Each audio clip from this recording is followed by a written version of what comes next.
Welcome back to my channel, everyone. Hope you're having a good day. Have you ever wondered what you should do if you find yourself walking out in the wild and you stumble upon a rattlesnake that stands its ground, doesn't bolt and hide, but will stand its ground and defend itself if you get too close? Well, I'm going to show you in this video, reacting to an older clip I filmed with a very defensive black-tailed rattlesnake that won't hesitate to stand its ground, will defend itself if you get too close.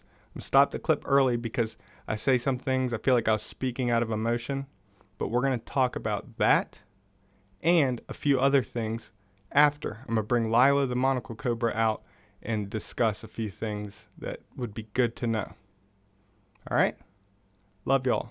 Let's get to it. Like I said, this black-tailed rattlesnake, one of the most defensive snakes I've worked with, will stand its ground, won't hesitate to strike and defend itself if you get too close. I'm going to show you what to do, and again, we'll discuss some things after. Alright, there's two things a snake will do when you approach it. It'll either bolt and hide before you see it or when you first see it, or it'll stand its ground. This snake is standing its ground. So in this situation, instead of killing it, this is how simple it is to get around it. So if you kill a snake... You see how simple it is to get around just walking around a snake. The whole purpose of everything I do, just want to show people the truth about snakes, but how to deal with them if they see them in the wild. It's as simple as just leaving them alone. Now I'm going to bring Lila the monocle cobra out. We're going to talk about a few things. Like one of the things that I bring up in this video that I probably would have worded differently if I said it today. And some other stuff. Let's get to that, alright? Now before I bring Lila out, remember, don't attempt anything you see. Just watch and enjoy. Yeah. Beautiful Lila, the monocle cobra. Now in this video I mentioned there's two things a snake will do when you approach it. Either bolt and hide or stand its ground. But there's actually something else that I forgot to mention.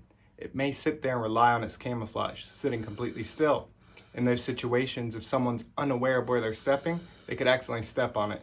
And that's when accidents can occur.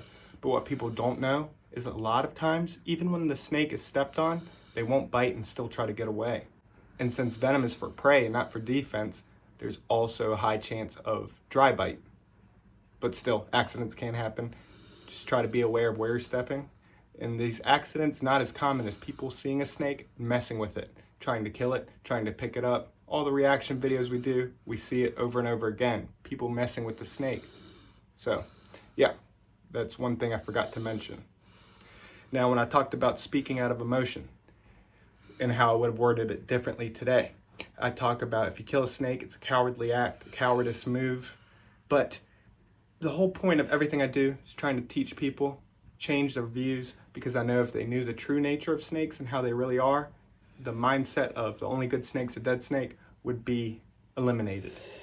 But so the saying it's a cowardly act, a cowardice move, I don't want people to feel attacked, because if they feel attacked, they're going to double down on the way they feel.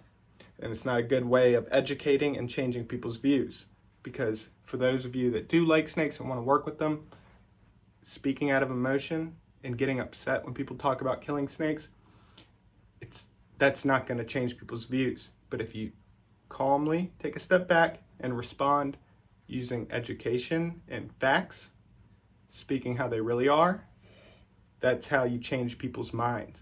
I've changed many people's minds, not just younger people, but even people that you would assume were set in their ways, older people. But yeah, that's what I was referring to when I said I would have worded it differently if I filmed it today. I probably wouldn't have said coward, because people hear coward instead of it's a cowardly act and feel attacked. Now, another thing I want to talk about. When I talk about difficult snakes, crazy snakes, hard to handle, you might have heard me say big defensive vipers, most difficult to deal with. All of that doesn't matter for the regular person, because even a psychotic snake, they all have their individual personalities, but even those individuals that are just crazy, wacko, if you are just a typical person that doesn't uneasy around snakes, all you have to do is leave them alone. So in a wild situation, all that stuff I talk about is out the window. Just leave them alone. The reason I talk about them being difficult to handle and a pain is because I have to deal with them. But for the typical person, all you have to do is leave them alone. That's how simple snakes are. They're just amazing. Now, in the black-tailed rattlesnake video, I mentioned about kids. People talk about they kill the snake because they want to protect their kids, want to protect their pets. But as a kid who loved snakes, everything about them, all these drawings I have as a little child, these horrible drawings of snakes, someone that loved them knew to leave them alone because my parents taught me. They said, just look, don't touch. And if you see one, come get us, we'll just look. So as someone who loves snakes, I knew not to touch. So kids can be taught to respect nature instead of killing it. So, like, imagine this. If a child sees you freak out, your kid sees you freak out, go get a shovel and chop this animal up into a million pieces, now they're going to be scarred thinking this animal's so dangerous. That just eliminates their potential passion to learn about how awesome these animals are, because they are awesome. Do you know how much they do for us? They stop spreading of diseases, eliminating sick animals that spread diseases to us. When they eat it, it eliminates that disease. Not to mention all the medicine that's derived from snake venom. One of the top 20 drugs of all time, blood pressure medicine, is derived from venom from a South American pit viper.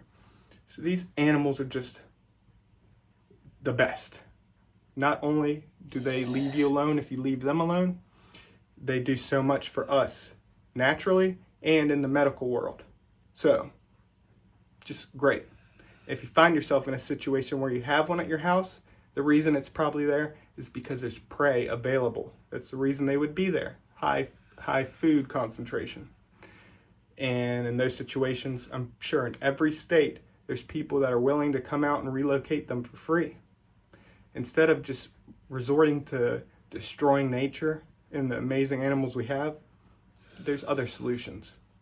And yeah, but these are the few things I just wanted to bring up, and hope you enjoyed it. Hope you enjoyed this video. But I love you all so much. And subscribe if you're new. Click the bell notification because I do post a lot. Big shout out to my channel members. Love y'all.